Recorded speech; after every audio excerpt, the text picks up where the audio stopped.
Good. Called together the meeting of the Mint Hill Planning Board, May 15th at 6:30. We do have a quorum. Is Roger going to be here? No, okay. Can I get an invocation, Jennifer, if you would, please? Yes, thank you. Dear Father, thank you on behalf of all who are gathered here today in attendance of the Mint Hill Planning Board meeting. We ask that you work mightily in us today as we begin this meeting. Come upon us and cause us to have a productive meeting and allow us to make the best decisions for our community. Fill us with your grace as we make decisions that might affect the residents of Mint Hill and lead each one of us so that we can make fruitful contributions at this time. Enable us to think and strategize in ways that will achieve great results for the service of Mint Hill. We ask these things in your name. Amen. Amen. Thank you, Jennifer. Can I get an approval of the minutes of the April 17th meeting, Planning Board meeting? Motion. All right, motion, second? Second. Any other discussion? All those in favor, aye? Aye. Opposed? Any abstain? All right. Additions or deletions of agenda items. I see we have are you a scout? Is this part of one of your duties here to come and see the civic side of Mint Hill? Yes, sir. Come on up. We'd like to recognize you. Come up and give us your name. My name is Isaac Tate, and I am in Troop 144. All right, good. Come up. I'll give you a pen. It won't even cost you anything. Congratulations. Thank you for coming. Thank you.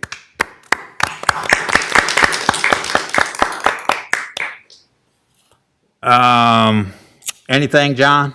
Yes, sir. Reports or anything? Any old business? None. New business. ZC 23-5 has been put off. Is that right? Yes, sir. Okay. Do we need to do anything with that, or other than just recognize it as it's going to be next meeting, right? The mayor's already done that with the public hearing. He just continued the public hearing until next month. Okay.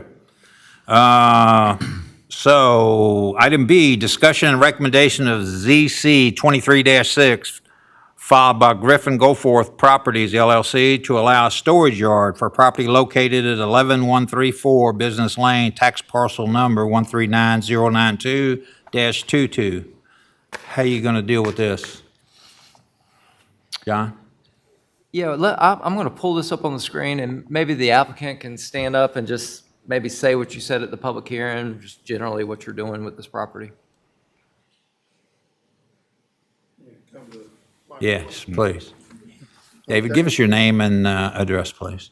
David Griffin, I'm manager of Griffin Goforth Properties. The address is 11128 Business Lane, Mint Hill, North Carolina. And we have, in front of this proposed lot, we have run our business out of a building, and we had bought the lot behind us, I don't know, probably 10 or 12 years ago. We cleared a little bit of it. Well, when we bought it, it was about half cleared. It was just a field. And we cleared a little bit more so we could park some equipment back there and put some gravel on it, and then we have cleared a little bit more.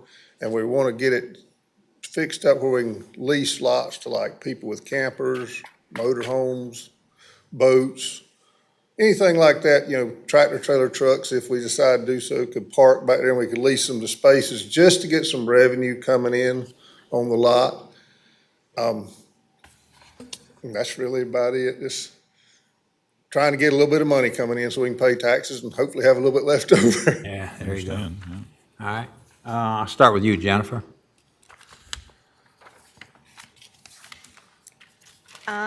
It looks like you're going to put some landscaping around it to help buffer or shield the lot. Is that correct? What type of landscaping? Yeah, we can do whatever's recommended. It's mostly wooded all the way Anyway. around it right now. Okay.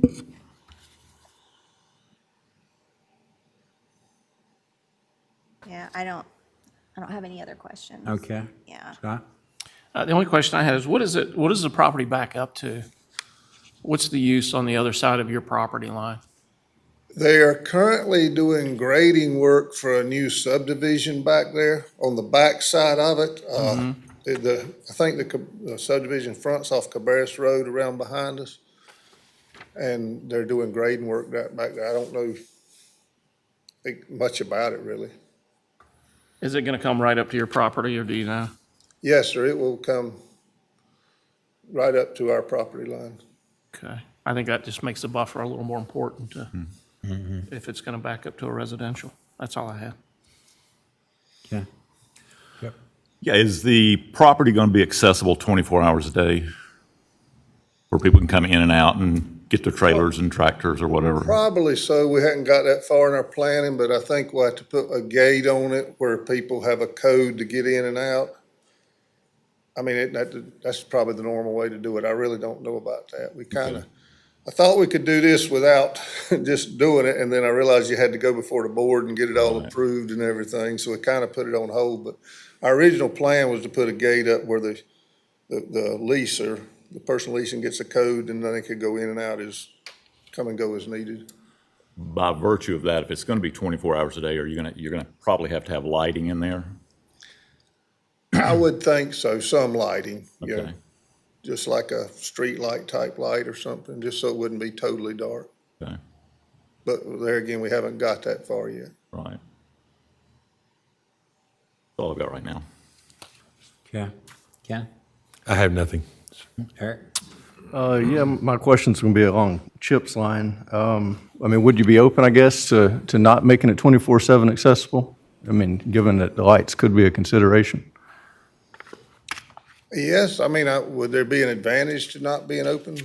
Well, I mean, I think what Chip was hinting at is that, you know, with that new subdivision, it looks like coming in right behind you, that if you got 24/7 lighting that's up, you know, placed up high and shining down on the property, it could, you know, come directly into the homes that's being built behind your property line there. Yes, I see what you're saying. When we originally talked about it, we talked about more of a street light type light than a flood type light, you know, just something to light the area a little bit like you would see up and down streets or whatever, you know, just to kind of, the beams more focused down. What, are you familiar with the topography of, between those properties? Or between your back property and those new developments? Is it sloped down or is it pretty level across? You mean our property or the two properties? Kind of the property line back there. Yeah, it's pretty much just level. Okay. That's all I got. All right, kind of the same thing. So there'll be a fence around this, right, David? Yes, sir, we have not built it yet, but we had planned to, yes, sir. And I guess you'll have a gate, some type, like you say, a gate, security gate. Yes, sir. With a storage lot like this, I know nowadays a lot of people are putting cameras for security and stuff like that. Are y'all having a camera system? Well, we haven't done anything yet, but I think Patrick over here at the last meeting recommended that, and I think it's a good idea to have some kind of a security system, if nothing else, maybe just on the gate. Yeah. Well, yeah. The only reason I asked is I had a friend back in Kentucky who had his boat in a lot like this and had a bunch of stuff stolen off of it. Yeah, So, you know, and there wasn't a camera there, so they had no idea who did what, you know. So I think it'd be worthwhile to have something like that where you can kind of keep an eye on who's, especially if it's 24 hours. yes, sir. Unfortunately, in today's world, things are not too safe anymore. Yeah, I mean, that's an excellent idea. Yeah. I would like to probably do the 24-hour thing if we could, just because some people are not going to have Right. access, you know, 9 to 5 or whatever hours you were open. Right. Which probably is even more need for some security of some sort. John, so what's the lighting ordinance or something in this with the neighborhood right there? You can't spill over. Well, I mean, what I would suggest with light, I mean, we can be specific on it if we want. Now, our ordinance, what we say is that, I mean, it's kind of subjective when you read it. It's basically, let's see, the way it's worded is you can't have lighting that negatively impacts our neighbor. But the question is, what does negatively impact?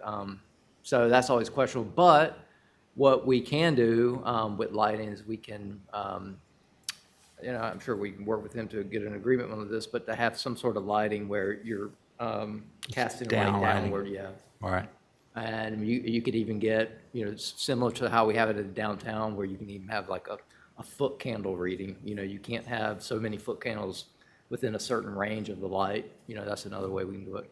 And, an easy way might be just to almost copy the downtown code. Yeah, yeah.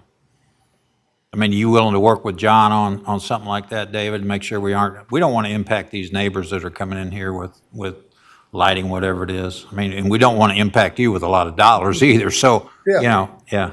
We did talk to the power company, Duke Energy, I think it's still called in that area, and they said they could put up poles, and do lighting for us. I'm sure there's a cost there, and I'm sure it would not be. I don't plan to do the big floodlights like you see in a stadium or something where they just Right, brighten up everything. I wouldn't want that in my backyard if I was a neighbor, so. right. But I'd hope just to have just where it wouldn't be totally dark at night, just enough lighting. Right. But I'd be happy to work with John. Okay. All right, that's all I have. Anybody else got anything? I think I'm good. We'll probably need to build that into the, all right, can I get a motion from somebody if there's no further discussion?